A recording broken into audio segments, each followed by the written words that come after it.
Okay, so this is most of the broken stuff taken off and all the mud washed off it. And, you know, it's definitely got some ugliness down one side. I don't know if I'm going to be able to pop that out or if I want to put a whole new panel in. We'll see. Same with the door. They're right below that because that's where it took the impact from the windshield. And, but, you know, could be worse. But I'll tell you what, this is why I'm fixing this car up.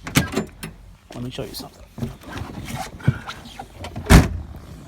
Rolled over 3 times. I didn't even shut the car off after the roll. I mean, it didn't stall, I had to shut it off. So, mechanically, beautiful shape. So, I'm going to fix the cosmetic stuff, and I'm going to enjoy it. It may not be perfect, but it's going to be good enough for me.